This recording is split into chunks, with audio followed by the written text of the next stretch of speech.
नमस्कार मंडळी. आजच्या या विशेष कार्यक्रमात तुम्हा सर्वांचं विशेष स्वागत आणि खास स्वागत बालिका आदर्शच्या विद्यार्थिनींचं. आज शनिवार हाफ डे आहे त्यांना, पण ते सुद्धा आजच्या या कार्यक्रमाला त्या उपस्थित आहेत.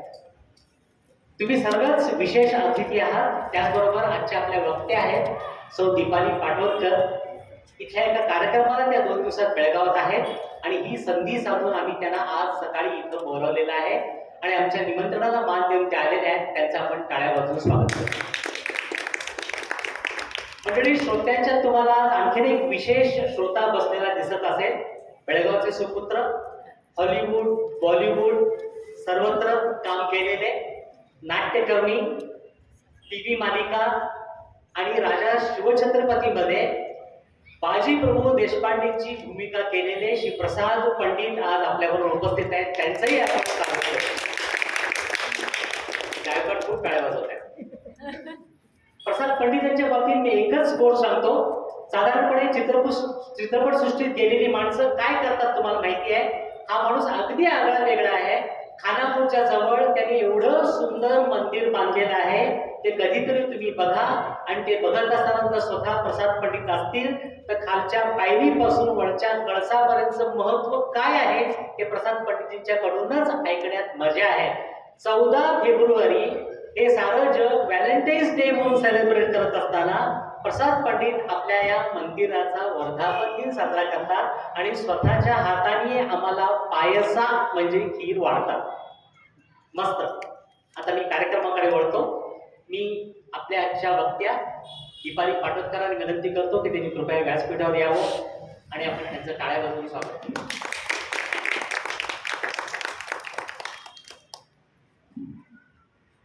स्वागत आहे. त्यांचा थोडक्यात परिचय. दीपाली पाटोदकरजी या भारतीय ज्ञान परंपरा म्हणजेच इंडियन नॉलेज सर्व्हिस या विषयाचा अभ्यास करणाऱ्या लेखिका आहेत, व्याख्यात्या आहेत आणि कलाकार आहेत. त्यांनी संगणकशास्त्र आणि भारतीय विद्या या विषयात पदव्युत्तर शिक्षण प्राप्त केले आहे. त्या रामायण आणि महाभारत आणि भारतीय संस्कृतीचा बहुआयामी दृष्टिकोनातून अभ्यास करून लिहितात. त्यामुळे त्यांचे लेखन प्रासंगिक आणि नाविन्यपूर्ण ठरते. त्यांची अनेक पुस्तके, स्तंभलेखन आणि संशोधनपर लेख प्रकाशित झाले आहेत. त्या पुण्यातील विद्यापीठामध्ये भारतीय ज्ञान परंपरेवरील अभ्यासक्रमासाठी सहाय्यक प्राध्यापक म्हणून कार्यरत आहेत. दीपाली पाटोदकर यांचे लेख महाराष्ट्र टाइम्स, सकाळ, न्यूज भारती अशा अनेक वर्तमानपत्रात प्रसिद्ध झालेले आहेत.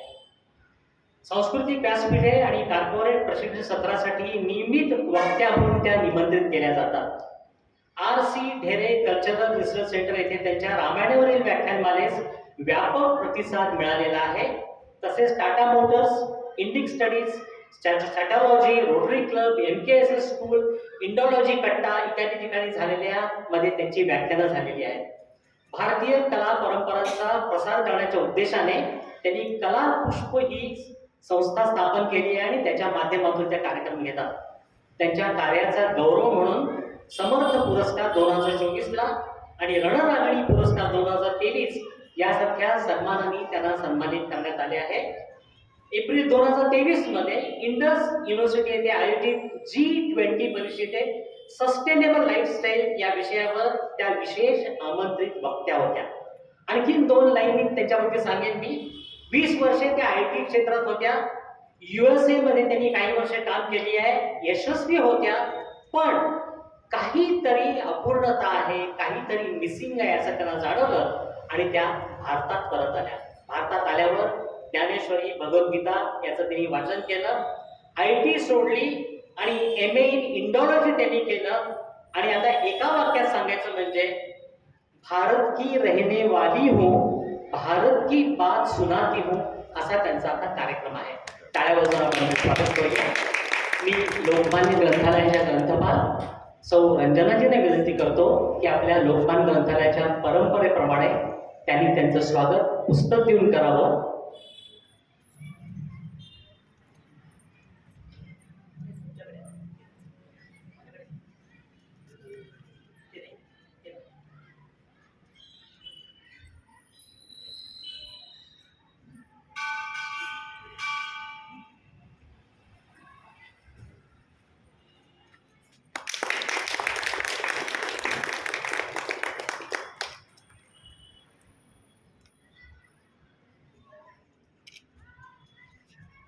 कुठलं पुस्तक दिलं त्यानं?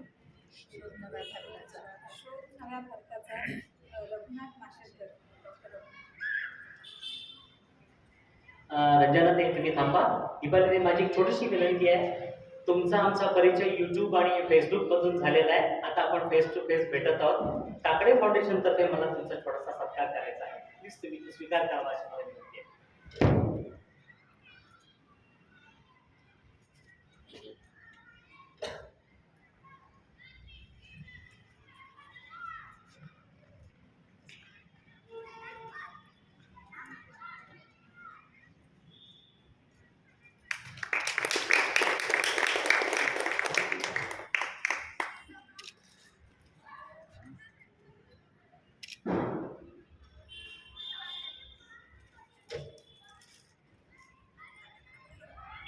दीपाली ताईंच्यासाठी 2च मिनिटात बुक लवर्स क्लब काय आहे हे सांगतो. दीपाली ताई, दर शुक्रवारी संध्याकाळी 6 वाजता आम्ही इथं भेटतो. कार्यक्रम वेळेवर सुरू होतात. पुढची 40-50 मिनिटं कोणीही येऊन कुठल्याही पुस्तकाचा परिचय करून देतो, कुठल्याही भाषेत.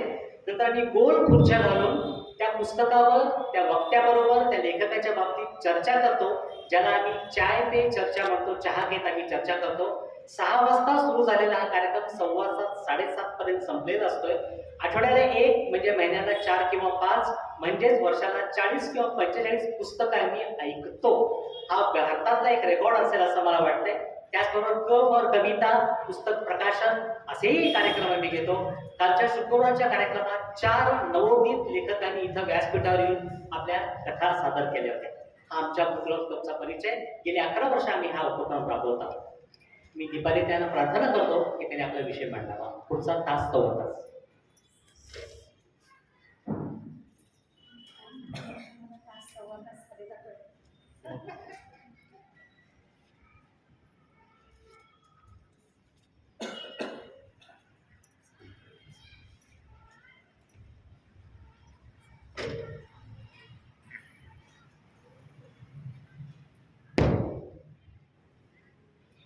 प्रथम बुक लवर्स क्लबचं अतिशय अभिनंदन आणि आभार की असा एक उपक्रम चालवायचा.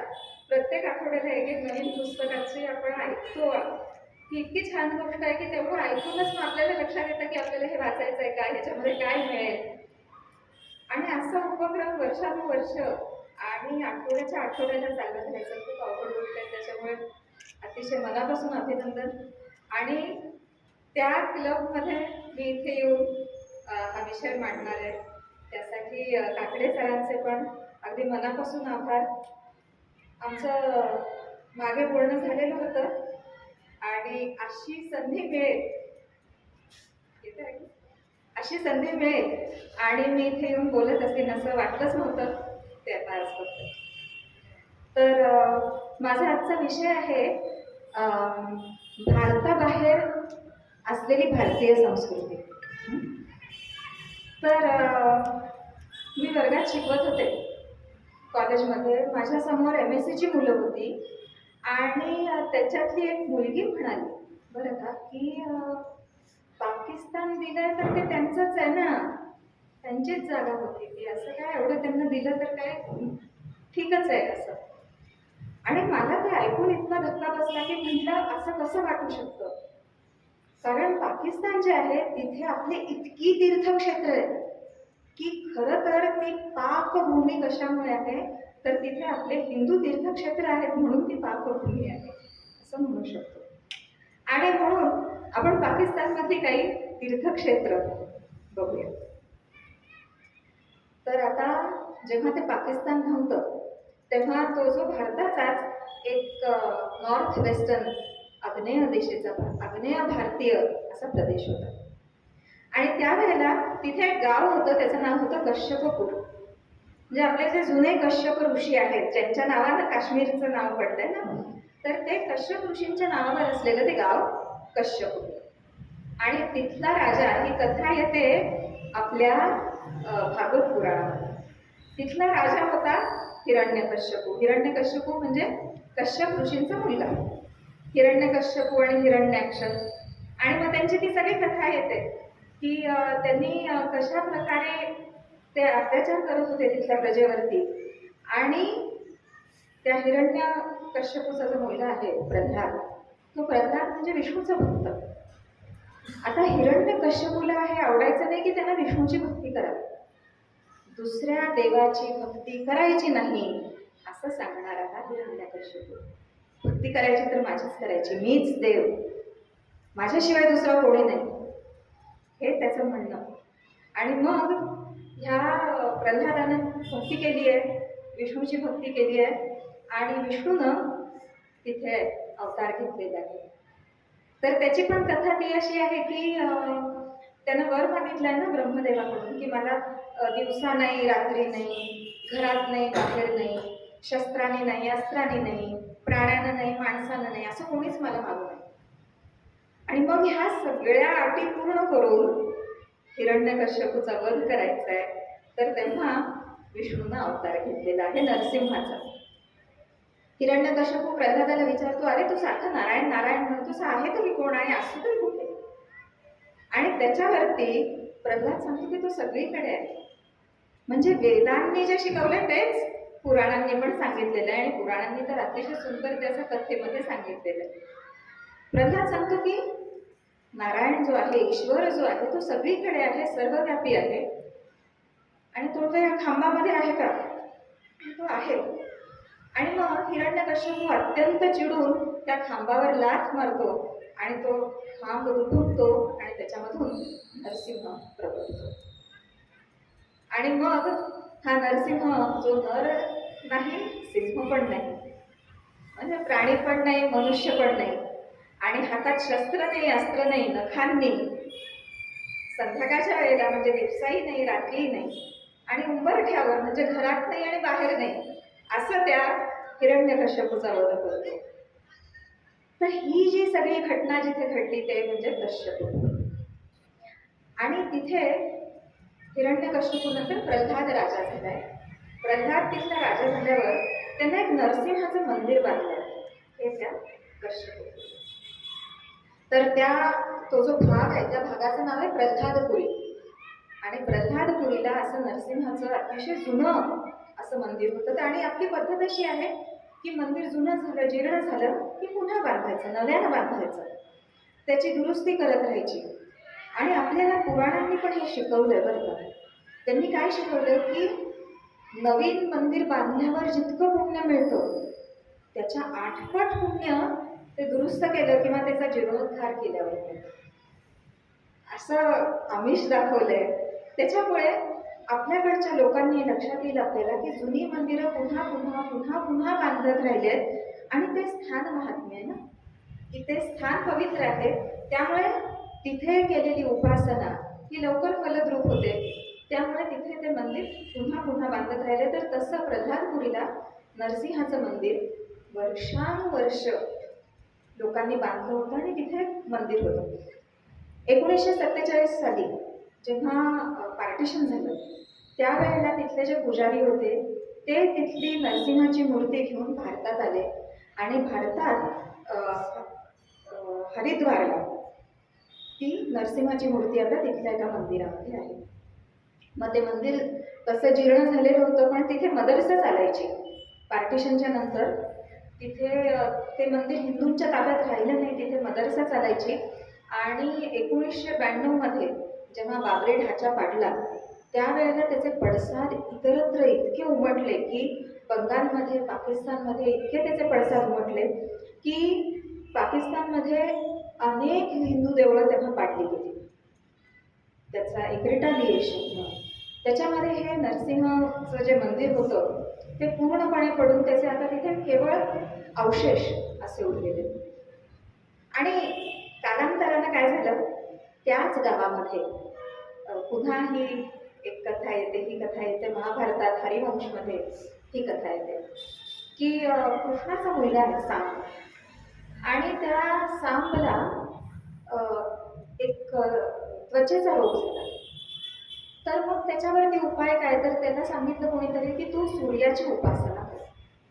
मग त्यांना मैत्रवन ह्या जागी, मित्र म्हणजे सूर्य, आणि मैत्रवन म्हणजे ते सूर्याचं वन होतं, उपवन होतं.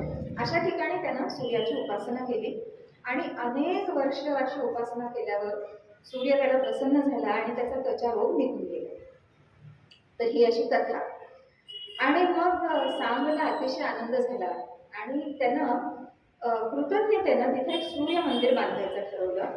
आणि त्याच गावामध्ये त्यानं सूर्याचं मूलस्थान असं म्हणून एक भव्य असं सूर्याचं मंदिर उभं केलं. आता खूप गमती जमती आहेत बरं का ह्या सूर्याच्या मंदिराच्या, त्या पण मला कथा सांगितल्याशिवाय राहत नाही, तर एक एक कथा घेत सांगते. तर सूर्याचं मंदिर उभं केलं ते होतं मूलस्थान, म्हणजे कश्यपूरचं नाव आता झालं मूलस्थान, सूर्याचं मूळस्थान असं. आता जेव्हा त्यांनी तिथे सूर्याचं मंदिर उभं केलं तिथे मूर्ती पाहिजे होती सूर्याची. आणि त्या काळामध्ये पारसी लोक जे होते, पर्शियन लोक जे होते, ते सूर्य उपासक होते. ते सूर्याची उपासना करायचे, अग्नीची उपासना करायचे, अजूनही करतात ते अग्नीची उपासना. तर तिथले जे सूर्योपासक होते त्यांना आमंत्रण दिलं आणि त्यांच्याकडून सूर्याची मूर्ती घडवली. तर ती जी मूलस्थानची सूर्याची मूर्ती होती ती पारसी लोकांनी घडवलेली होती. आणि मग ती पारसी पोशाखात आली. त्यामुळे सूर्याची जी मूर्ती आहे त्याच्यावर त्याला असे मोठेच्या मोठे बूट दिसतात. पाहिले असतील का कोणी? असे उंच बूट असतात, एवढे गमबूट्स असल्यासारखे असे बूट आणि मस्त एक जॅकेट. असा सूर्य आपल्याला भारतामध्ये दिसायला लागला कारण तो पारसी पोशाख घालतो. आणि मग अशी मूर्ती आपल्याला भारतात सर्वत्र दिसायला लागली. अगदी आपल्याला कोणार्कमध्ये जरी गेलो आपण तरी तिथे अशी सुटाबुटातली सूर्याची मूर्ती दिसते. बंगालमध्ये, बांगलादेशमध्ये, तेव्हा तो बांगलादेश नव्हताच, बंगालच होता, अशी सगळीकडे सूर्याची सुटाबुटातली मूर्ती आपल्याला दिसते. तर अशी ती मूर्ती इथे मूलस्थानला स्थापन झाली. आता हे जे मंदिर होतं हे अत्यंत श्रीमंत मंदिर होतं. तिथली पद्धत अशी होती की जे कोणी सूर्य मंदिराला दर्शनाला यायचे ते सोनं व्हायचे, सूर्याला सोनं व्हायचे. आणि दूरदूरून लोक यायचे, म्हणजे अगदी पलीकडच्या बाजूने सुद्धा अफगाणिस्तानमधून लोक यायचे, इकडनं भारतातून लोक जायचे. असं तीर्थयात्रा करत की कसं आपण काशीला जातो तसं मूलस्थानला जाऊन सूर्याचं दर्शन घ्यायचं अशी पद्धत होती. आणि ह्या मंदिराचं वैभव इतकं प्रचंड मोठं होतं. तिथे दर संक्रांतीच्या नंतर जो रथोत्सव असतो, म्हणजे रथसप्तमी असते, तेव्हा ती सूर्याची मूर्ती रथातून पूर्ण गावभर हिंडवून पुन्हा रात्री मंदिरामध्ये घेऊन यायचे, अशी ती एक मोठी परंपरा होती. आणि त्याचं वर्णन भारतामध्ये आलेल्या प्रवाशांनी करून ठेवलेलं आहे. तर भारतामध्ये आलेले म्हणजे चीनी प्रवासी, की जसा तो आपला श्वानझांग आहे तो 7व्या शतकात आला.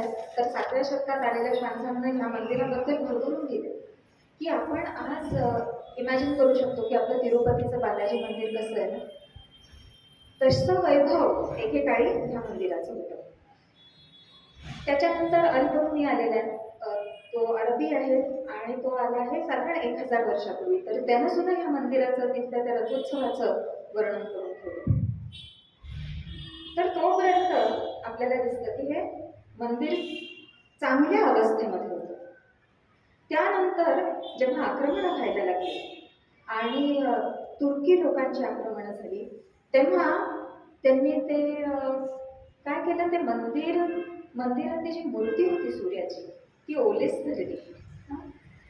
म्हणजे त्यांनी मूलस्थान म्हणजे मुलतान, आता त्याचं नाव मुलतान आहे, मुलतानची सत्ता त्यांनी कशी टिकवली की कुठलाही हिंदू राजा जर का तिथे आक्रमण करायला आला तर ते म्हणायचे की आम्ही ही मूर्ती फोडू, असं म्हणून त्यांनी मुलतानमधली त्यांची जी सत्ता होती ती टिकवली. पुढे मग ती मंदिर पण डिस्ट्रॉय केलं गेलं, ती मूर्ती पण नाहीशी झाली. महाराजा आपले शीख महाराज जे होते रणजित सिंग, महाराजा रणजित सिंग, त्यांनी जेव्हा परत मुलतान मिळवलं त्यावेळेला त्याचा एक काहीही माणूस तिथे मिळाला नाही. त्यावेळेला मुलतानमध्ये काहीही शिल्लक राहिलं नव्हतं. ह्या आता फक्त आपल्याला मागे लिहून ठेवलेले ज्यांनी रेकॉर्ड्स आहेत त्याच्यामधून ह्या सगळ्या गोष्टी कळतात. तर ही पाकिस्तानमधल्या एका गावाची गोष्ट झाली. त्याचं नाव आधी कश्यपूर होतं तिथे प्रल्हादाने राज्य केलं होतं. फक्त प्रल्हाद कुठला, तर तो त्या कश्यपूरचा. तिथे नंतर कृष्णाच्या नातवानं मंदिर बांधले सूर्याचं, त्याचं नाव मूलस्थान झालं. आणि हळूहळू अपभ्रंश होत त्याचं नाव झालं मुलतान. आणि हे मुलतान आता पाकिस्तानमधला जो पंजाब प्रांत आहे तिथे हे गाव आहे. तर हे एक गाव झालं. आता आणखीन एक पाकिस्तानमध्ये स्थळ पाहूया. आणि हे स्थळ येतं महाभारतामध्ये.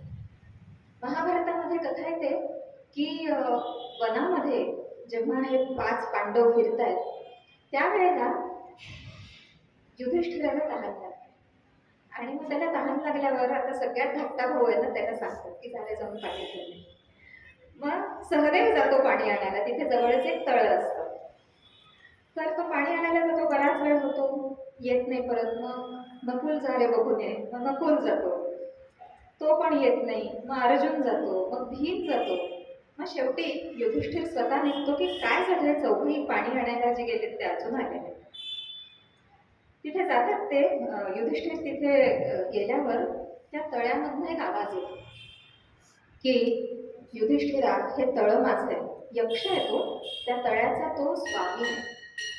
तर तो यक्ष त्याला सांगतो, या तळ्याचा मी स्वामी आहे आणि तू जर मला माझ्या प्रश्नांची उत्तरं दिलीस बरोबर तर तू इथलं पाणी पिऊ शकतोस.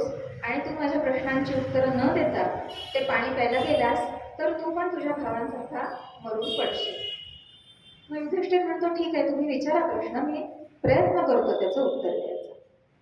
आणि मग तो यक्ष प्रसंग घडतो. आणि हा मग यक्ष त्याला एक एक प्रश्न विचारतो. तुम्हाला मुलींना ना तो संवाद वाचायला खूप आवडेल. त्या संवादाचं नाव आहे यक्ष संवाद किंवा त्याला म्हणतात यक्ष प्रसंग. आणि इतके सुंदर प्रश्न आणि त्याची इतकी यथार्थ उत्तरं त्याच्यामध्ये युधिष्ठिरानं दिली आहेत की एक प्रश्न आहे की सुखी कोण. यक्ष विचारतोय युधिष्ठिराला, सुखी कोण, काय सांगावं युधिष्ठिरानं. तो म्हणतो, सुखी तो आहे जो आपल्या स्वतःच्या घरात राहतो. सुखी तो आहे ज्याच्या डोक्यावर कर्ज नाही. सुखी तो आहे जो आपलं आपलं अन्न शिजवून खातो, भले ते कमी का पडेना, असा माणूस सुखी आहे. काय सुंदर हे उत्तर आहे की आपलं आपण करावं आणि खावं आणि कर्ज नाही, कोणाचं देणं लागत नाही आणि एका ठिकाणी राहतोय, असा माणूस सुखी. त्यानंतर तो विचारतो की धर्म म्हणजे काय. तर आपल्याकडे पहा, ही पद्धत अशी आहे की एवढे ग्रंथ आहेत धर्माचे, धर्मशास्त्र आहे, धर्मसूत्र आहेत, एवढं मोठं लिहिलेलं आहे की म्हणजे आपण अक्षरशः एका जन्मात ते वाचू पण शकणार नाही, एवढं लिहून ठेवलेलं आहे. पण मग धर्म म्हणजे काय हे विचारल्यावर युधिष्ठिर सांगतो, धर्म म्हणजे महाजन येन गतः स पंथः. महाजन ज्या रस्त्यानं चाललेत तो पंथ म्हणजे धर्म. त्यामुळे आपण काही सगळं वाचायला पाहिजे असं गरज नाही. आपल्या डोळ्यासमोर जर एखादे साधू संत असतील तर ते ज्या मार्गाने चालले, ते जसं वागले तसं वागणं म्हणजेच धर्म.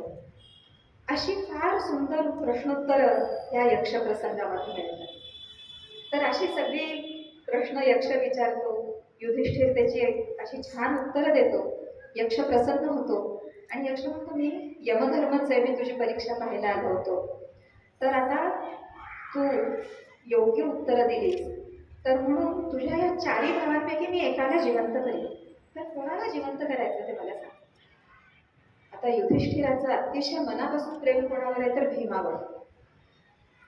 आणि ह्या सगळ्यांमध्ये सगळ्यात कर्तृत्ववान आणि सगळ्यात शक्तिशाली कोण आहे तर भीम. पण जेव्हा हा प्रश्न विचारलाय तेव्हा युधिष्ठिर म्हणतो की नकुल किंवा सहदेवापैकी एकाला तुम्ही परत जिवंत करा.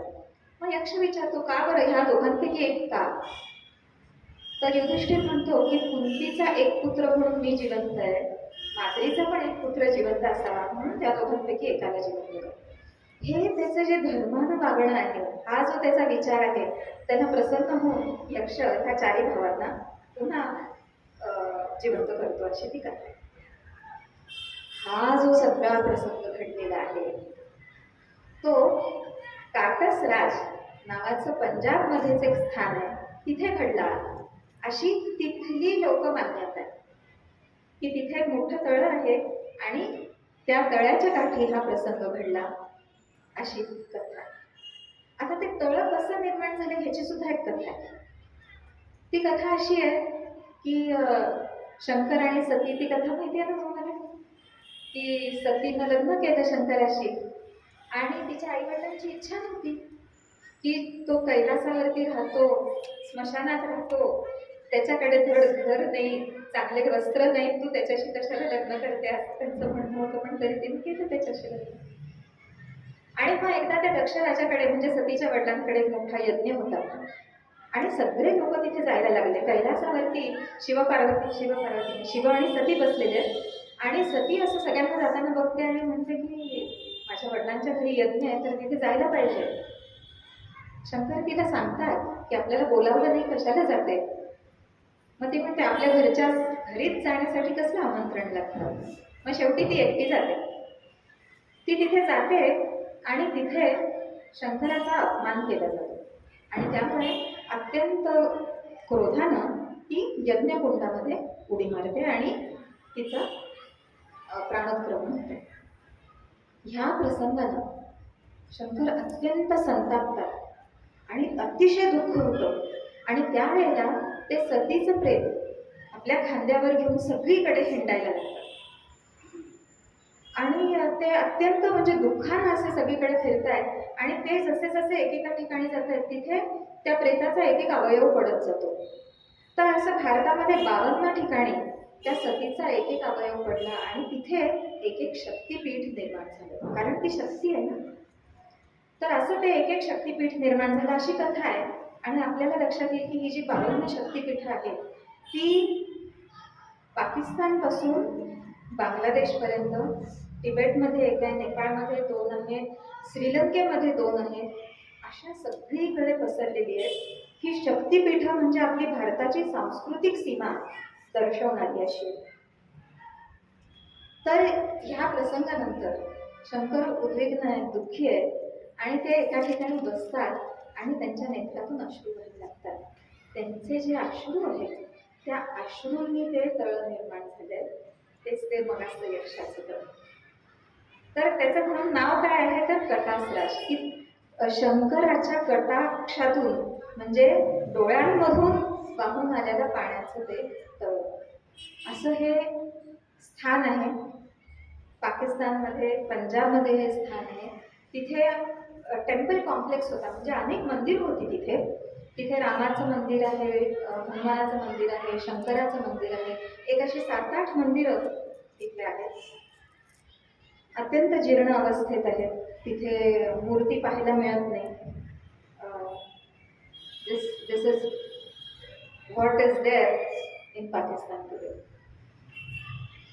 तर ही कथा आपल्याला लक्षात येईल की महाभारत काळाची आणि त्याच्याही आधीची अशी ही कथा तिथे चालत आलेली आहे. तिथली एक समजूत आहे की इथे पांडव येऊन गेले होते आणि शंकराचं ते तळ आहे.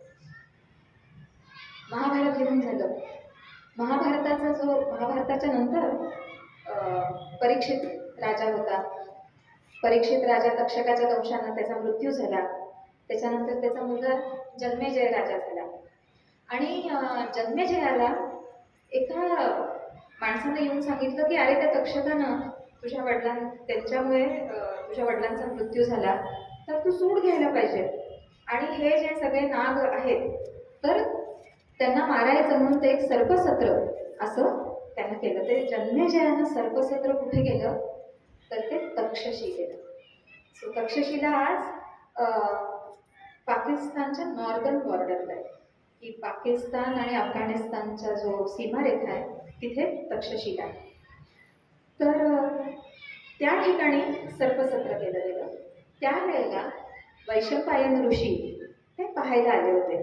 तो यज्ञ चाललाय तर तो यज्ञ पाहायला आले होते आणि मग जन्मेजयानं तिथे विनंती केली की तुम्ही व्यासांचे शिष्य आहात, तुम्ही व्यासांकडनं महाभारत ऐकलेलं आहे, माझ्या पूर्वजांची कथा तुम्ही ऐकली आहे, तर ती तुम्ही मला सांगा. आणि मग ते जन्मेजय उवाच असं जन्मेजयानं प्रश्न विचारावा आणि वैशंपायनाने त्याचं उत्तर द्यावं, असं करत ती पूर्ण महाभारताची कथा जी सांगितली गेली ती सगळ्यात पहिल्यांदा तक्षशिला. किती म्हणजे तुम्ही इमॅजिन करा की ते स्थान आपल्यासाठी किती मोठं आहे की व्यासांचे जे शिष्य आहेत ते व्यासांचे शिष्य महाभारत सांगतायत असं ते स्थान आहे. आपल्यासाठी ते अत्यंत मोठं तीर्थस्थान ते तिथे घडलं. ते महाभारत कथन करत असताना अर्जुन आणि कृष्णाचा काय संवाद झाला तो संवाद पण तिथे सांगितला गेला आहे. त्यामुळे भगवद्गीतेचं पहिलं पठण जे आहे ते तक्षशिलेला झालं आहे. त्यामुळे ते आपल्यासाठी एक अत्यंत महत्त्वाचं आणि अत्यंत धार्मिक अत्यंत पवित्र असं स्थान आहे ते तक्षशिला. पुढच्या काळामध्ये तक्षशिला हे एक ज्ञानाचं केंद्र होतं. तिथे एक मोठं विद्यापीठ होतं. तक्षशिला युनिव्हर्सिटीची आपण खूप जणांकडून ऐकली. त्याची गंमत सांगते. श्वानझांग आलेला आहे विद्यार्थी चीनमधून आलेला आहे भारतात शिकायला आलेला आहे. तो येताना इथे तक्षशिलेला थांबलाय आणि मग तो तक्षशिलेचं वर्णन करताना सांगतोय की इथे दूरदूरून विद्यार्थी येतात शिकायला. तर कधी येतात ते त्यांचं पोस्ट ग्रॅज्युएट शिक्षणासाठी येतात. त्यामुळे साधारणपणे 18 ते 20 वर्षाचे असे विद्यार्थी तिथे येतात. तिथे आल्यावर त्यांना एंट्रन्स एक्झाम द्यायला लागते. प्रवेश परीक्षा तिथे द्यायला लागायची आणि 100 10 जण ते परीक्षा पास व्हायचे. त्यामुळे इतर जे लोक असायचे त्यांना फार वाईट वाटायचं दुःख व्हायचं आणि ते रडायचे. त्यांच्या रडण्यानं तिथे एक डबकं निर्माण व्हावं इतकं म्हणजे त्यांच्या अश्रूंनी तिथे एक डबकं निर्माण व्हायचं असं वर्णन ह्या श्वानझांगनं केलेलं आहे. आज परिस्थिती काय आहे भारताची की आपण इथनं नाही आम्हाला ऑक्सफर्डला शिकायला जायचं आम्हाला स्टॅनफर्डला शिकायला जायचं असं करून तिथे ऍडमिशन मिळाली नाही तर दुःख करून घेणारे लोक आहेत. पण आपण एकेकाळी असे होतो की दूरदूरून लोक इथे यायचे शिकायला आणि इथे जर ऍडमिशन मिळाली नाही तर त्यांना वाईट वाटायचं. ही परिस्थिती कधीची आहे 7व्या शतकातली. त्या दरम्यान जेव्हा पूर वगैरे आले तेव्हा ही जी युनिव्हर्सिटी होती तक्षशिलाची युनिव्हर्सिटी ती त्यांनी डिस्ट्रॉय केली आणि त्याच्यानंतर मग मात्र तक्षशिलेला फार कोणी राहत पण होतं असं दिसत नाही. ते एक बौद्ध केंद्र सुद्धा होतं त्यामुळे तिथे काही विहार वगैरे पण आहेत. पण तिथे मग कोणी राहत नव्हतं. पुढे मग ब्रिटिश जेव्हा आले तेव्हा त्यांना श्वानझांगच्या नोट्स मिळाल्या आणि त्या नोट्सच्या आधाराने त्यांनी तक्षशिला परत शोधून काढली. तिथे उत्खनन केलं तेव्हा हे सगळ्या गोष्टी मिळाल्या. तर अशी ही तक्षशिलेची कथा की जिथे महाभारत सांगितलं गेलंय जिथे गीतेचं पहिलं पठण झालेलं आहे. हे सुद्धा कुठे आहे तर पाकिस्तानमध्ये. पाकिस्तानमधलं आणखीन एक तीर्थक्षेत्र म्हणजे कराचीच्या जवळ एक शक्तिपीठ आहे आणि दुसरं एक शक्तिपीठ आहे बलोचिस्तानमध्ये. तर बलोचिस्तानमध्ये हिंगलज माता म्हणून देवी आहे आणि ती देवी कशी आपल्या सगळ्या देवी जशा असतात ना तशी ती देवी आहे की तांदळा म्हणतात ना की दगड त्याला शेंदूर लावलेला असतो त्याच्यावरती डोळे केलेले असतात चांदीचे डोळे लावलेले असतात. अशी ती स्वयंभू अशी ती देवी बलोचिस्तानमध्ये. तर सिंधमधून दरवर्षी हजारो लोक पायी त्या यात्रेला जातात आणि ते मध्ये तिथे एक चंद्रपूर नावाचा एक मड व्होल्कॅनो आहे की व्होल्कॅनोमधून आपल्याला साधारणपणे असा लाव्हा येतो असं माहिती आहे नाही का. पण तिथे चिखल येतो तर त्याला चंद्रकूप असं त्याचं नाव आहे. तर तिथे त्याची पूजा करतात आणि मग तिथून पुढे जातात. तिथे बोलान नदी आहे if I am not wrong त्या नदीचं नाव बोलान. तिथे खाली उतरायला लागतं. खाली उतरून त्या नदीत स्नान करून त्या क्लिफमध्ये एक गुहा आहे त्या गुहेमध्ये हिंगलज मातेचं मंदिर आणि अजूनही तिथे त्या देवीची पूजा होते आणि हजारो लोक आजही त्या देवीच्या दर्शनाला यात्रेला ते जातात. त्याला ते नानी की यात्रा म्हणतात की त्या हिंगलज मातेचं नाव नानी असं सुद्धा आहे.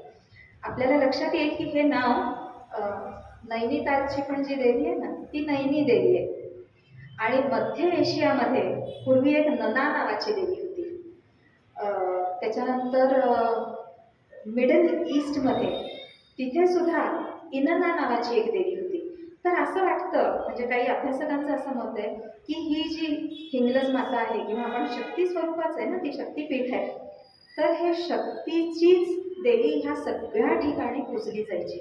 अगदी मिडल ईस्ट पासून, सेंट्रल एशियापासून, बलोचिस्तानपासून इथे आपली नैनिताल आहे तिथपर्यंत तिची थोडी वेगळी वेगळी नावं दिसतात. इनना, नना, ननाई, नना किंवा नाई.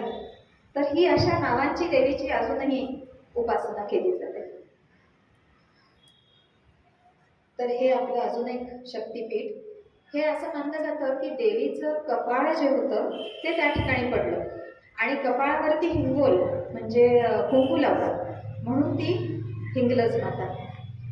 आय थिंक आपल्याकडचं गडहिंग्लज जे आहे ते तिथे पण देवी आहे काय? हो ना, हिंगलज देवीच आहे का एखादं टेकडीवरती हिंगलाई देवी. हिंगलज देवी हो, तर ते त्याच्यावरच आलेलं नाव आहे की कुंकू लावलेली अशी देवी.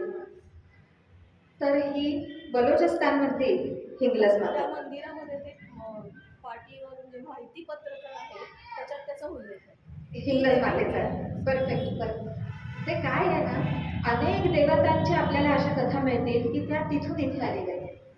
एक कोकणामध्ये सुवर्ण आदित्य कनक आदित्य नावाचं एक मंदिर आहे. ते सूर्याचं मंदिर आहे. त्याची कथा अशी आहे की जो सिंधचा भाग आहे तिथे सूर्य मंदिर होतं, तिथे ही मूर्ती होती आणि तिथे जेव्हा ह्या लोकांनी हल्ला केला, अरबी लोकांनी हल्ला केला, तेव्हा तिथले जे लोक होते त्यांनी ती मूर्ती एका बोटीमध्ये घातली आणि तिथून ते निघाले. सो अरेबियन सी मधून ती बोट निघाली आदित्याची मूर्ती घेऊन. ते खाली जसे जसे यायला लागले तसं कोकणाच्या जवळ एका ठिकाणी ती बोट जी थांबली ती पुढे जायच ना. मग त्यांना असं वाटलं की सूर्यदेवाचीच इच्छा आहे की इथेच त्याची स्थापना करावी आणि म्हणून कनकादित्याची तिथे स्थापना केलेली आहे. अशा आपल्याला कथा खूप ठिकाणी मिळतील की ही कुठून तरी आलेली अशी ही सूर्याची मूर्ती. तर एनिवेज ती आली आहे पाकिस्तानमधून. तर पाकिस्तान हे खरोखर तीर्थक्षेत्र म्हणावं असं आहे. तिथे अनेक बौद्ध विहार होते, अनेक बौद्ध स्तूप होते आणि आपण पाकिस्तानच्या थोडं पलीकडे गेलो की अफगाणिस्तानमध्ये. आता अफगाणिस्तान आणि पाकिस्तान हे दोन्ही अतिशय मॉडर्न असे देश आहेत. पूर्वी पर्शिया आणि भारत हे शेजारी शेजारी होते की भारताचा जो भाग आहे तो पंजाब आहे, राजस्थान आहे, त्याच्या पलीकडे सिंध आहे, त्याच्या पलीकडे गांधार आहे आणि गांधारच्या पलीकडे पर्शिया. त्यामुळे भारत आणि पर्शिया हे शेजारी शेजारी होते. पर्शियन भाषा आणि आपली संस्कृत भाषा सुद्धा अगदी इतकी सारखी आहे, खूप गंमत आहे त्याच्यामध्ये. तर ही सुद्धा एक भारताची खूण आहे, भारताबाहेरची. तर काय झालं, इथे हुमायून आला आणि हुमायूनला शेरशहा सुरीनं हरवल्यावर तो गेला पळून. आता पळून गेलं की आता ही नाही का आपली बांगलादेशमधून पंतप्रधान ती पळून कुठे आली? भारतात आली, शेजारच्या राष्ट्रात आली. तसा हा हुमायून पळून गेला तो कुठे जाणार? शेजारी पर्शियामध्ये. तो गेला पर्शियामध्ये आणि मग त्याला तिकडची संस्कृती खूप आवडली.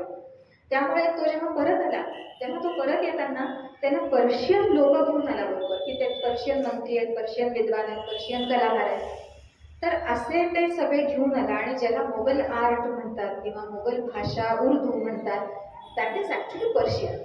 मोगल त्याच्यामध्ये काहीच नाही, त्याच्यात इस्लामिक काहीच नाही, त्याच्यामध्ये जे आहे ते इट इज पर्शियन.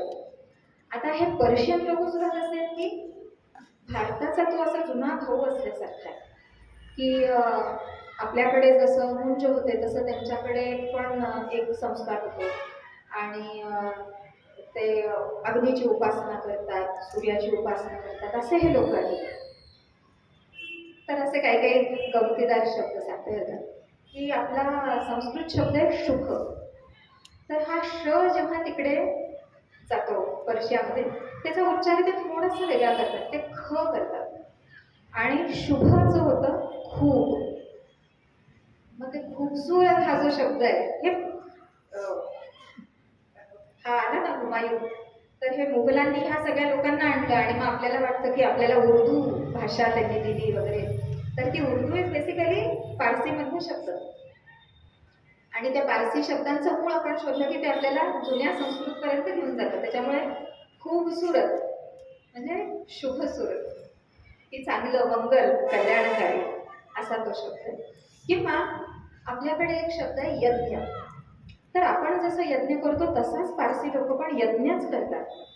अगदी म्हणजे त्यांच्याकडे असं एक ब्रासचा असा एक कलश असतो, त्याच्यामध्ये अग्नी चेतवलेला असतो आणि त्या अग्नीमध्ये ते हे देतात, आहुती देतात. सेम यज्ञ, काही फरक नाही. फक्त तिथे गेल्यावर यज्ञाचा उच्चार होतो यस्न, तर तिथला उच्चार आहे यस्न. मग हे सगळे मुघल लोक तिथे आहेत.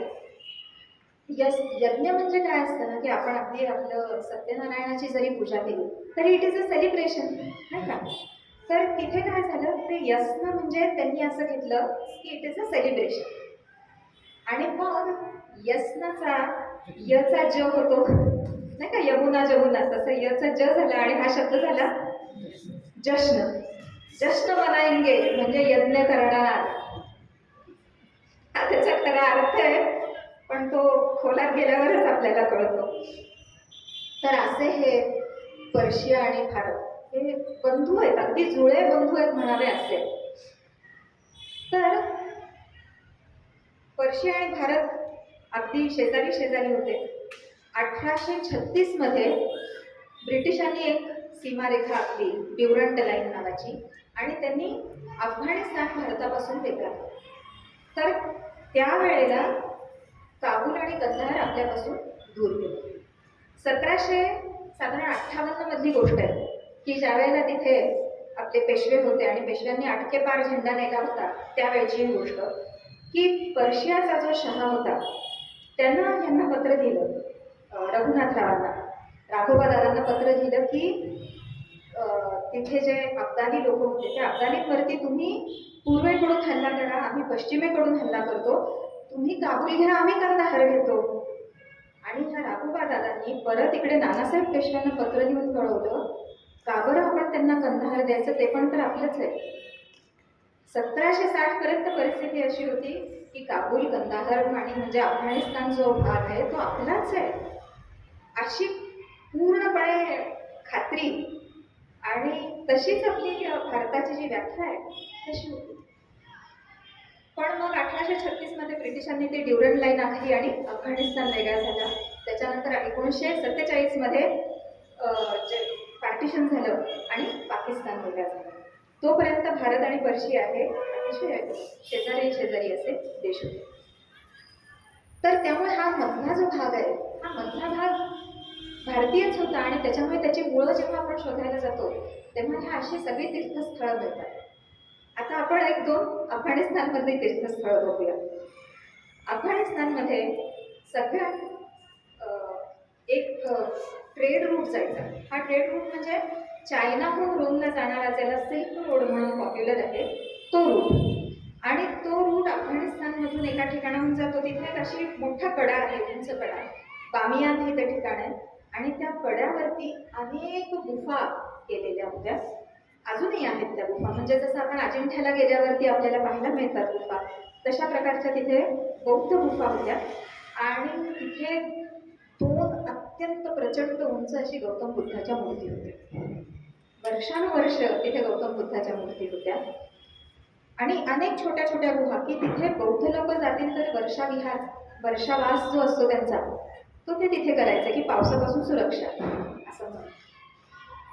तर हे एक अत्यंत मोठं असं बौद्ध ठिकाण हे बामियानमध्ये होतं. अफगाणिस्तानमध्ये अनेक मूर्ती मिळालेल्या आहेत आणि अतिशय सुंदर अशा ह्या मूर्ती आहेत. त्याच्यामध्ये शिवलिंग आहेत, त्याच्यामध्ये दुर्गेची मूर्ती आहे, त्याच्यामध्ये गणपतीच्या अतिशय सुंदर अशा संगमरवरी मूर्ती मिळालेल्या आहेत, सूर्याची मूर्ती मिळालेली आहे. पुन्हा सूर्याची ती सुटाफुटाची अशी मूर्ती तिथे पाहायला मिळते. मूर्ती मिळाली आहे पण मंदिर कुठलं सापडलेलं नाही, कारण ते पूर्ण अगदी जमीनदोस्त केलं गेलेलं. त्यानंतर तिथे शंकर पार्वतीच्या अतिशय सुंदर मूर्ती मिळतात. त्याच्यातली एक मूर्ती, त्याचं मी वर्णन करून सांगते की शिवपार्वती बसलेले आहेत, फॅमिली फोटो असावा असे ते शिवपार्वती बसलेले आहेत आणि पार्वतीचा पदर धरून तिचं लक्ष वेधण्याचा प्रयत्न करतोय कार्तिकेय. असा तो छोटासा कार्तिकेय आईचा पदर ओढतोय, अशी सुंदर ती मूर्ती आपल्याला अफगाणिस्तानमध्ये मिळालेली आहे. अफगाणिस्तानमधले जे राजे होते त्यांनी पाडलेली जी नाणी आहेत त्या नाण्यांवर सुद्धा शंकराचं हे दिसतं, आपल्याला चित्र दिसतं की समोर राजाचं चित्र, मागच्या बाजूला शंकराचं चित्र. याचा अर्थ काय की तो राजा सांगतोय की माझा पाठीराखा शंकर. असे तिथे शंकराचे चित्र असलेले, त्याच्यानंतर कृष्ण आणि बलरामाचे चित्र असलेलं एक नाणं मिळतं. ते इसवी सन पूर्व 2ऱ्या शतकातलं चांदीचं नाणं आहे. अफगाणिस्तान पाकिस्तानच्या वरती जो भाग आहे तो म्हणजे उझबेकिस्तान. तिथे सुद्धा आपल्याला विष्णूची मूर्ती मिळालेली आहे, दुर्गेची मूर्ती मिळालेली आहे, चित्र मिळालेली आहेत. आणि ते एक खूप मोठं असं बौद्ध केंद्र होतं. त्यामुळे तिथे आजही जर आपण गेलो तरी तिथे जुनी स्तूपं मिळतात आणि प्रचंड तिथे एक अत्यंत मोठी अशी झोपलेली गौतम बुद्धाची मूर्ती आहे. तिथल्या म्युझियममध्ये ती मूर्ती ठेवलेली आहे. So this is central Asia, this is the area beyond Kashmir. तिथे ह्या सगळ्या मिळतात. आणि त्याच्या पलीकडे गेलं की आजचं चीन येतं, म्हणजे तो खोतांचा प्रदेश आहे, तिबेटचा प्रदेश आहे. ह्या पूर्ण भागामध्ये भारतीय राज्य होतं, त्याला आपण उत्तर पूर्व म्हणायचो.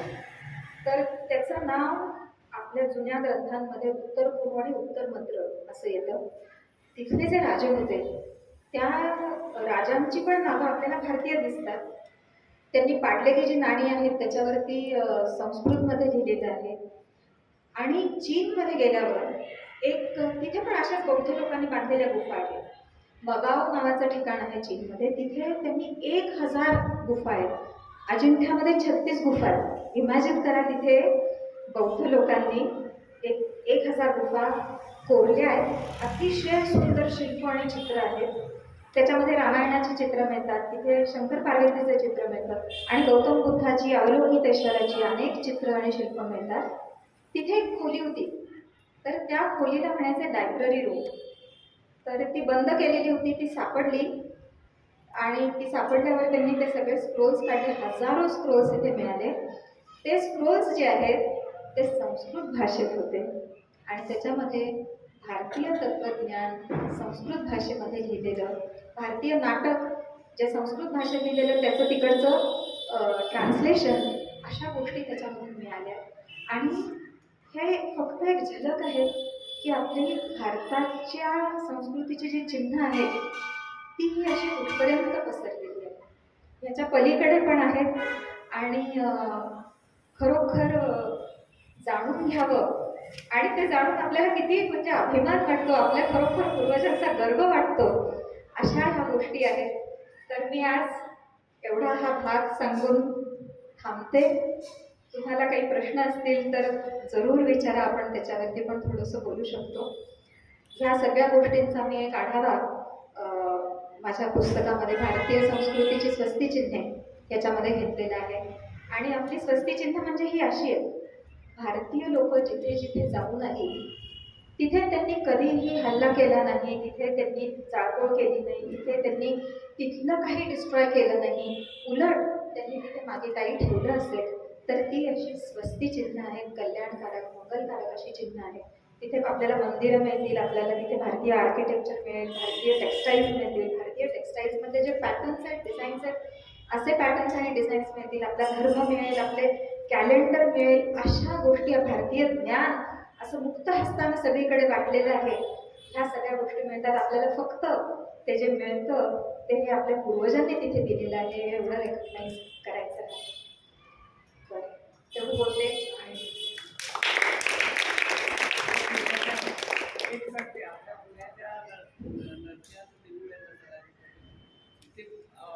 पाकिस्तानमधल्या नर्सेस देवळात वेगळी जागा ठेवली.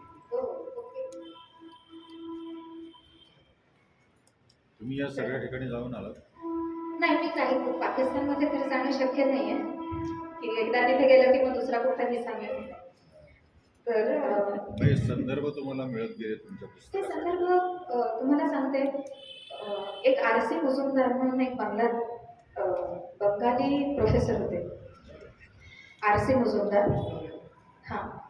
आणि ते ॲक्च्युली ढाकाच्या युनिव्हर्सिटीमध्ये शिकवायचे. ढाकामध्ये बसून बरोबर 100 वर्षापूर्वी त्यांनी संशोधन करून अतिशय उत्तम अशी ग्रंथनिर्मिती केलेली आहे की Indian colonies in south east Asia. तर कंबोडियामध्ये, व्हिएतनाममध्ये, इंडोनेशियामध्ये अशा सगळ्या ठिकाणचे त्यांनी वेगळे खंड प्रकाशित केलेले आहेत. तिथे असलेले संस्कृत शिलालेख सगळ्याचा त्यांनी अत्यंत सुंदर असा उहापोह केला आहे. वाईट याचं वाटतं की 100 वर्षापूर्वी ढाकामधला माणूस हे सगळं रिसर्च करून लिहित होता. After independence he had to come to India. ढाकामध्ये आता आपल्याला इथे भारतात बसून विविध राईट की ढाकामध्ये देवीची मंदिर आहे, अशी आपली परिस्थिती आहे. पण हे आरसी मुजुमदारांची पुस्तकं उत्तम आहेत. त्याच्यानंतर फणेंद्र बोस नावाचं एक होते गृहस्थ, त्यांनी लिहिलेली पुस्तकं आहेत. फणेंद्र बोसांनी लिहिलेलं पुस्तक लाहोरमधून प्रकाशित झालं होतं. दिस आरसी मुजुमदारांच्या पुस्तकाचं नाव काय? आरसी मुजुमदारांचं मुजुमदारांचे आय थिंक 5-6 खंड आहेत आणि त्या सगळ्या खंडांचं नाव आहे इंडियन कॉलनीज इन कंबोडिया किंवा Indian colonies in Vietnam, Indian colonies in Indonesia असे ते पुस्तक. उत्तम पुस्तक. इंग्रजीमध्ये आहेत की रूपांतर? इंग्लिशमध्येच आहे. त्याची भाषांतर झाली आहे? भाषांतर आय डोंट थिंक. ठीक आहे. बरं वाटतं. हिंदुजंबा देवीचं मंदिर बेळगाव प्रकाश टाकीच्या समोर आहे. हिंदुजंबा देवीचं मंदिर बेळगाव प्रकाश टाकीच्या समोर आहे. बरोबर. ओके. आणि घाटा हा जो शब्द भाऊ यासाठी आपण वापरतो त्याला संस्कृत ब्रात हा शब्द आहे, घाटा हा शब्द आहे ना. तर जर्मन भाषेत ब्रात म्हणजे भाऊ, म्हणजे संस्कृत भाषेची पण हे आहे. अगदी हाताचं ब्रदर होतं. ब्रात जर्मन भाषेमध्ये ब्रात हा शब्द आहे. त्याच्यानंतर पर्शियनमध्ये त्याचा बिरादरी शब्द आहे ना, गुरु. इट कम्स फ्रॉम भ्राता. मग मातृचं मदर होतं, पितृचं फादर होतं. इतके एक शब्द घेतला तर कसा आहे. वर्षाचा पण बरखा की उर्दूमध्ये वर्षा शब्दाचा बरखा होतो. शचा ख होतो. कंबोडियामध्ये अतिशय प्राचीन व्हिएतनाम साऊथ कंबोडियामध्ये बांधला गेला. त्यांनी बांधलेली शिवमंदिर 2 आहेत. एक विष्णू मंदिर आहे आणि त्याच्यावरून त्याचा जो वारसा आहे त्याच्यावरून भारताचं तर क्लेम नाहीच आहे, पण मलेशिया आणि कंबोडिया दोघांमध्ये वाद हो, पाहून आलो. की हे आमचं आहे म्हणून. होय मा तिथल्या शिवमंदिरावरून ते थायलंड आणि यांचं सायलेंट थायलंड त्यांचा वाद आहे. शेकडो मंदिर आहेत. सगळ्यात जुनं जे मंदिर आहे ते शंकराचं मंदिर व्हिएतनाममध्ये सापडलंय आणि ते आहे 4थ्या शतकातलं. तुम्ही इमॅजिन करा की किती पूर्वी भारतीय संस्कृती तिथे पोचली आहे. आणि जेव्हा एखादं मंदिर सापडतं किंवा मूर्ती सापडतं तेव्हा आपल्याला लक्षात यायला पाहिजे की तिथे आजूबाजूला राहणाऱ्या लोकांची त्याच्यावर भक्ती आहे.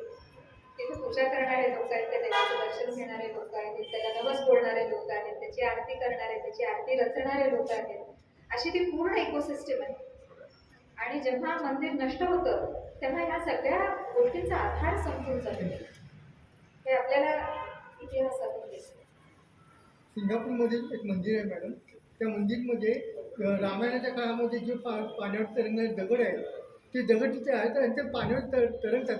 त्या मंदिरच्या मागे तळ आहे, त्या तळ्यामध्ये दगड तरंगत असते आपल्याला दिसतात.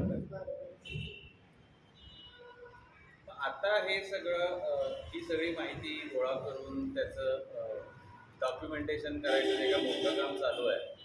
ते IKSच्या थ्रू किंवा गव्हर्नमेंटच्या सपोर्टनी आणि हे ही सगळी माहिती अशी मिळती आहे म्हणून हिंदू धर्म आणि सनातन म्हणायची सवय लावून घेतली जाते का?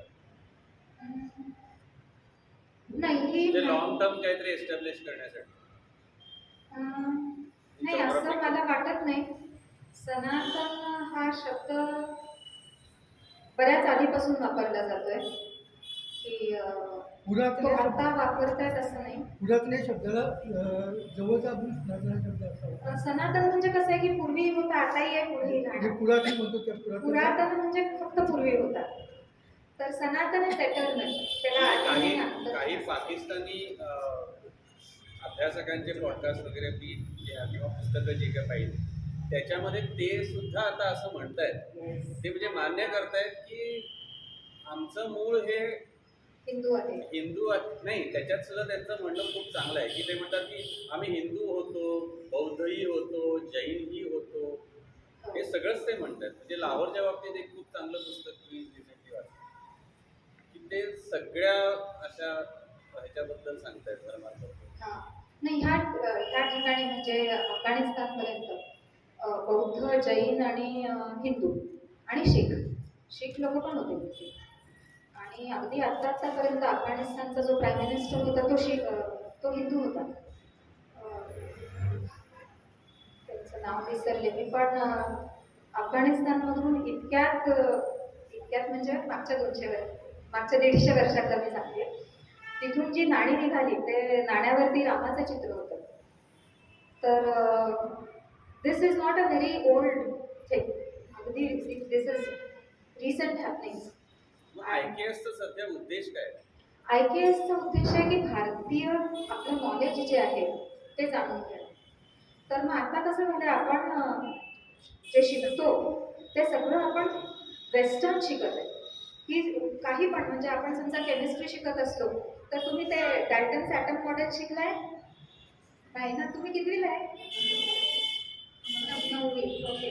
तर आय थिंक 8वी-9वीमध्ये आहे बहुतेक, if I am not wrong, की ॲटम कसा असतो आणि त्या ॲटममध्ये एक इलेक्ट्रॉन आहे, एक न्यूट्रॉन आहे, प्रोटॉन आहे. हे जे स्ट्रक्चर आहे ते पहिलं डाल्टनचं कसं होतं तिथून सुरुवात होतं. पण आपल्याकडे कणाद ऋषी होऊन गेले त्याच्यापेक्षा खूप पूर्वी, पण ते आपण काही शिकतच नाही. तर IKSचा उद्देश आता असा आहे की भारतीय जे काही ज्ञान आहे, भारतीय ज्ञान परंपरा असेल त्याच्यामध्ये आपल्याला ह्याच्याविषयी काय मिळतं ते शिकणं. तर मग त्याच्यामध्ये जॉमेट्री आहे, त्याच्यामध्ये फिजिक्स आहे, त्याच्यामध्ये केमिस्ट्री आहे, जे रसायनशास्त्र म्हटलं जातं, नागार्जुनाची पुस्तकं आहेत, भारतीय आर्किटेक्चर आहे. किती पुस्तकं आहेत आर्किटेक्चरवर, म्हणजे नुसती अशी लिस्टच्या लिस्ट आहे, शेकडो पुस्तकं. त्याच्यामधलं एक पुस्तक सांगते मी, न्यग्रोध ताल नावाचं, दश न्यग्रोध ताल असं त्याचं नाव आहे, की 10 मजली इमारत कशी बांधायची असं ते पुस्तक आहे. So we were doing all of these things. फक्त आपण काय की ते बाजूला ठेवून दिलं आणि सगळंच्या सगळं वेस्टर्न जे आहे ते एज्युकेशन आपण सिस्टीम घेतली, त्यामुळे ते जे शिकवतात तीच टेक्स्ट बुक्स घेतली. So we have actually forgotten की हे आपल्याकडे सगळं होतं. तर IKSचा उद्देश असा आहे की आता एक हा नवीन विषय येईल, या नवीन विषयामध्ये भारतीय ज्ञान जे आहे त्याचं एक इंट्रोडक्शन आहे, त्यांना एक फाउंडेशन तयार होईल. हळूहळू असं होईल की त्या त्या विषयामध्येच हे सगळं ॲब्सॉर्ब होतं. So it will take another 10 years. पण मग 10 वर्षांनी आपली पुस्तकं पूर्ण बदललेली असते आणि त्याच्यामध्ये आपण समजा आता रसायनशास्त्र शिकतोय तर आपण त्याच्यामध्ये कणांचं काय म्हणतंय, त्याच्यामध्ये नागार्जुनाने काय म्हणतंय, त्यांनी केलेली पाण्याचे काय एक्सपेरिमेंट्स होत्या किंवा पाण्याचे काय प्रॉपर्टीज आहेत, ह्या सगळ्या गोष्टी आपण शिकतो.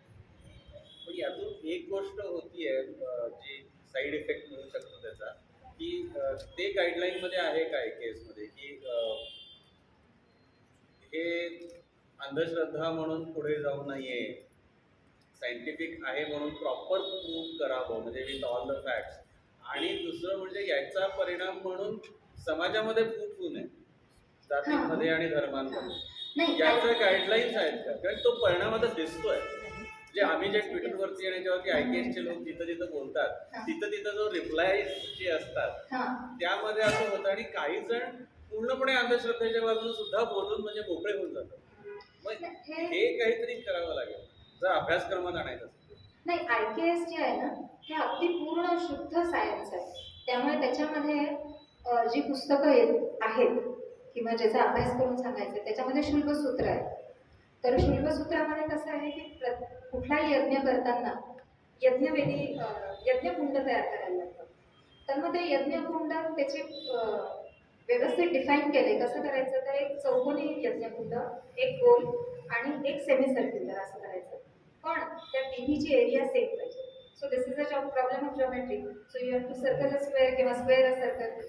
तर हे करण्यासाठी जे फॉर्म्युले वापरायला लागतात ते त्या सूत्रांमध्ये आले, शुल्बसूत्रांमध्ये आले. सो तिथे आपल्याला पायथागोरसची थेरम मिळते, तिथे आपल्याला एरिया कशी काढायची, सर्कलची एरिया कशी काढायची, सर्कलची एरिया काढायची तर काय माहिती असायला पाहिजे, तर पायची व्हॅल्यू काय, ह्या इतक्या गोष्टी त्याच्यामध्ये आलेल्या आहेत की राईट अँगल ट्रँगल असेल किंवा आयसोसिलेस ट्रँगल असेल तर त्या ट्रँगलची एरिया कशी काढायची, ह्या सगळ्या गोष्टी शुल्कसूत्रात आल्या. तर ह्याच्यामध्ये काय म्हणायचं, अंधश्रद्धेला खरं सांगायचं तर wow, it is very scientific असं आहे. आहे, पण ते आपण जेव्हा आता तुमच्या पुढे ठेवणार तेव्हा ते त्या पद्धतीनं यावं अशी काळजी घेतली जाते. ऍब्सोल्युटली. म्हणजे मी तुम्हाला सांगते, सध्या जे काय काम चाललंय ते हा जो पूर्ण सिलेबस डिझाईन केलाय, हा डिझाईन केलेलाच आहे तो शास्त्रज्ञांनी. तर खूप मोठं काम हे केलेलं आहे की बी महादेवन म्हणून त्यांच्या, he is one of those founder members who has been going working on this. तर त्यांनी जो सिलेबस पण तयार केलेला आहे किंवा आपल्याला जे शिकायचं आहे हे सगळं डिझाईन करणारे सायंटिस्टच आहेत. त्यामुळे त्याच्यामध्ये कुठे अंधश्रद्धेला वावच नाही आहे, ॲब्सोल्युटली वाव नाही आहे त्याच्यामध्ये. अंधश्रद्धेला वाव नाही ते एका धर्मासाठी, म्हणजे बहुसंख्य धर्मासाठी सगळ्यांना असं होईल. हो, म्हणजे IKS मध्ये is all science, it is knowledge ना, it is knowledge system, so it is all science. I hope you got the answer. थांबूया इथे. हो. तुम्ही सगळेजण खरोखर शनिवारी सकाळी एवढा वेळ घेऊन आला आणि specially this beautiful group of girls, thank you so much. खूप खूप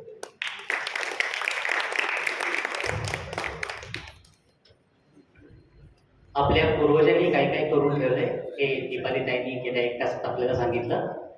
मंडळी, खास दीपालीताईंचे मनापासून आभार आणि तुम्हा सर्वांचेही मनापासून आभार. एक छान गोष्ट तुम्हाला सांगणार आहे. आज ज्या या बालिकादर्शा मुली आलेल्या आहेत, विद्यार्थ्यांनी आलेल्या आहेत, संजय सर या ज्या बालिकादर्शा आज विद्यार्थ्यांनी आलेल्या आहेत त्यांना एक आम्ही छोटासा प्रोजेक्ट दिला आहे केळकर सर, की त्यांना सांगितलं आहे कार्यक्रम सुरुवात झाल्यापासून शेवटपर्यंत तुम्ही नोंद करा. आज शनिवार आहे, उद्या रविवार आहे, 2 दिवस घरी बसा, कुणाचीही मदत घेऊ नका, आर्टिफिशियल इंटेलिजन्सची तर अजिबात मदत घ्यायची नाही, आणि एक रिपोर्ट लिहा आणि तो सोमवारी सकाळी मुख्याध्यापक डोणकरेंच्या हाती द्या. त्यातल्या सुंदर रिपोर्टला आम्ही छान बक्षीस देऊ माझ्यातर्फे. त्याचं कारण आहे एवढ्यासाठी, आज एवढे चॅनल्स आहेत, एवढी वृत्तपत्र आहेत, आपल्याला वर्तमानपत्रात येणारी, चॅनलमध्ये बोलणारी पत्रकार मंडळी पाहिजे आहेत. तेही एक छान उपक्रम आहे, तिथेही पैसे मिळतात, नावही मिळतंय. म्हणून तुम्हा सर्वांच्याकडनं ही अपेक्षा आहे की सोमवारी सकाळी डोणकरींच्या हाती तुमचा लिहिलेला रिपोर्ट असावा. परत एकदा घरी गेल्यावर सगळं रिकॉल करा, काय काय झालं, कोणी कोणी काय काय सांगितलं, काकडे काय म्हणाले, दीपालीताई काय म्हणाल्या, वगैरे वगैरे, ते छान लिहून काढा, तुमच्या भाषेत लिहून काढा. आणि अजिबात ही तुमची परीक्षा नाहीये. पुन्हा एकदा टाळ्या वाजवून आपण एकमेकांचे अभिनंदन करूया. धन्यवाद. धन्यवाद.